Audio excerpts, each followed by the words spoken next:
రాజన్న సిరిసిల్ల జిల్లా కాంగ్రెస్ పార్టీ విస్తృత స్థాయి సమావేశంలో రసాబస నెలకొంది. ప్రభుత్వ విప్ ఆది శ్రీనివాస్, ఇన్ఛార్జ్ కేకే మహేందర్ స్టేజ్ మీద ఉండగానే నాయకులు బాహాబాహికి దిగారు.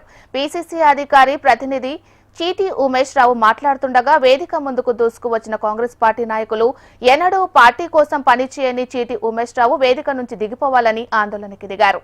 ఆందోళనకి దిగిన కార్యకర్తలను అడ్డుకునే క్రమంలో సభలో గందరగోళ పరిస్థితులు నెలకొన్నాయి.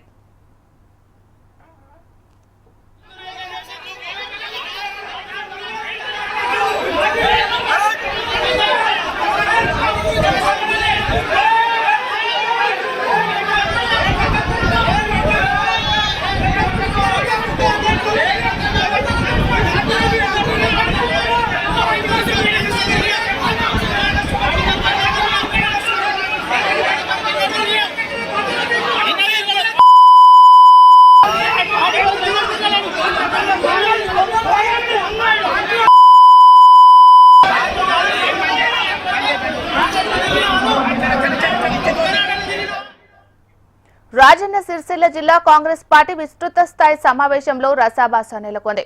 ప్రభుత్వ విప్ ఆది శ్రీనివాస్, ఇన్ఛార్జ్ కేకే మహేందర్ స్టేజ్ మీద ఉండగానే నాయకులు బాహాబాహికి దిగారు. మరి ఇదే అంశానికి సంబంధించి మరింత సమాచారాన్ని మా ప్రతినిధి గోపాలకృష్ణ అందిస్తారు. గోపాలకృష్ణ.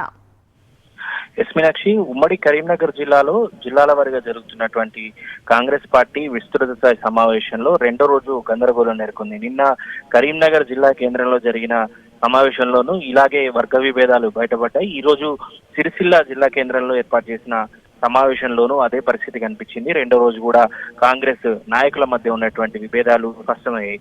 ఇప్పుడు సిరిసిల్లలో చీటీ ఉమేష్ కి సంబంధించినటువంటి వర్గం, అలాగే కేకే మహేందర్ రెడ్డికి సంబంధించిన వర్గాలు, రెండు వర్గాలు కూడా ఒక్కసారిగా తోపులాటకు గురి చేసుకున్నారు. ఓడిపోతున్నటువంటి వ్యక్తికే వరుసగా టికెట్లు ఇస్తూ వస్తున్నారు, పార్టీ నిర్ణయాలు సరిగా లేవంటూ వ్యాఖ్యానించడంతో ఈ ఒక్కసారిగా అక్కడ గందరగోళం చెలరేగిందని చెప్పుకోవచ్చు. నిన్న కూడా ఇలాంటి పరిస్థితి కనిపించింది. నిన్న కరీంనగర్ లో ఉన్న నాయకుల మధ్య కూడా ఇలాంటి విభేదాలు బయటపడ్డాయి. అక్కడ సమావేశంలోనే అధికార ప్రతినిధులుగా ఉన్నటువంటి వ్యక్తులు, మంచి మంచి హోదాల్లో ఉన్నటువంటి వ్యక్తులు, ప్రభుత్వంలో విప్పుగా ఉన్నటువంటి వ్యక్తులు అందరూ కూడా స్టేజ్ మీద ఉన్నటువంటి సందర్భంలోనే ఒక్కసారిగా కార్యకర్తలు, అక్కడ ఉన్నటువంటి నాయకులు తోపులాట చేసుకుంటూ ఒకరిపై ఒకరు దాడికి సిద్ధమైనటువంటి పరిస్థితులు కనిపించాయి. ఇటు మరోవైపు ఈ సమావేశాలన్నీ పర్యవేక్షించేందుకు అధిష్టానం నుంచి వచ్చినటువంటి కార్యదర్శి ఆయన ముందే ఇదంతా జరుగుతూ ఉండడంతో ఆయన కూడా అవాక్ అవుతున్నటువంటి పరిస్థితులు అయితే కనిపిస్తున్నాయి. అసలు ఉమ్మడి కరీంనగర్ జిల్లాలో నాయకులపై దిగువ శ్రేణి నాయకులు అలాగే కార్యకర్తలు చేసినటువంటి ఫిర్యాదులను కూడా ఆయన స్వీకరిస్తున్నట్టుగా తెలుస్తోంది. ఇప్పటికే